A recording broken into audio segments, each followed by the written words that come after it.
Aujourd'hui, nous allons changer les flotteurs de cuve des deux carburateurs d'origine HJG38W montés sur le moteur Nissan L20 de la Skyliner. Pour chaque carburateur, l'arrivée d'essence dans la cuve se fait par cette durite qui est obstruée lorsque la cuve est pleine, par un petit poinceau actionné par un flotteur, tout comme le fait le flotteur d'une chasse d'eau de nos toilettes. Si le système ne fonctionne pas, le trop-plein de carburant est évacué vers la boîte à air via cette durite. Ainsi, l'essence n'entre pas dans le moteur par le collecteur d'admission, mais c'est alors l'inondation sous le moteur par le filtre à air. Le carburateur Hitachi de type SU se compose d'une cuve, ici à droite, dans laquelle se trouve le flotteur. Cette cuve communique par une petite durite avec l'arrivée d'air, elle-même obstruée par un piston muni d'une aiguille conique qui règle la quantité d'essence admise dans le collecteur. Pour ouvrir la cuve, il suffit de dévisser les 4 vis du couvercle.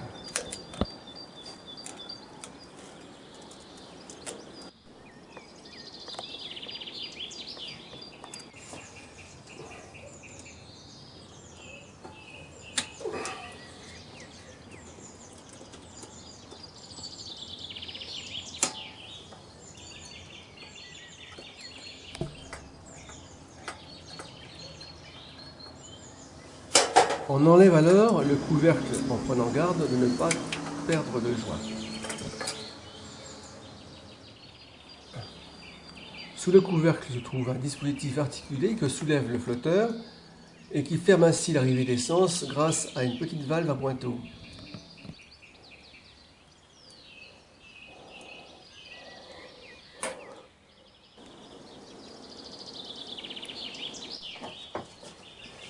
Nous allons donc retirer le flotteur défectueux qu'on attrape par les oreilles.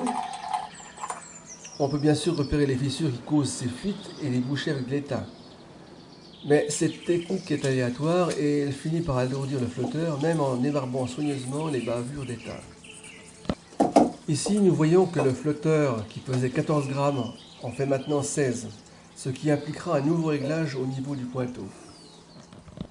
Et voici la solution définitive à tous nos problèmes de fuite, puisque Nissan fabrique désormais des flotteurs en résine composite et inox avec cette nouvelle référence.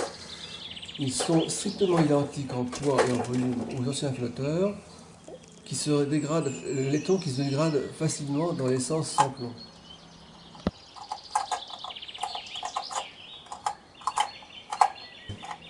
Après la mise en place du flotteur, on vérifie qu'il flotte librement et on remet le couvercle en place sans oublier le joint de papier et la durite de trop-plein.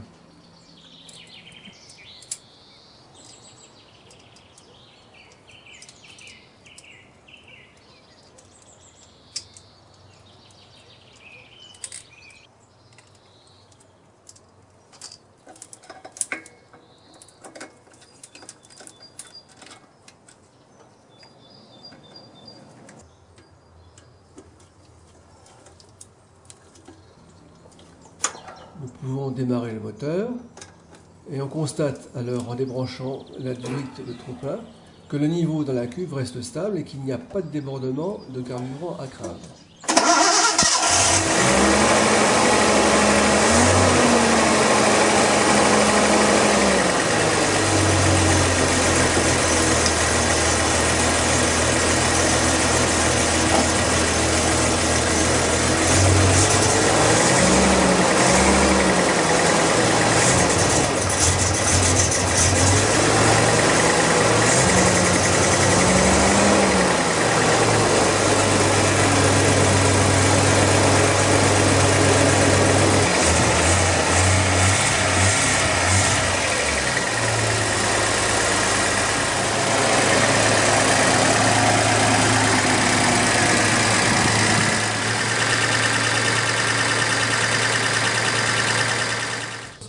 On passe ensuite de l'autre côté pour faire la même chose sur le deuxième carburateur.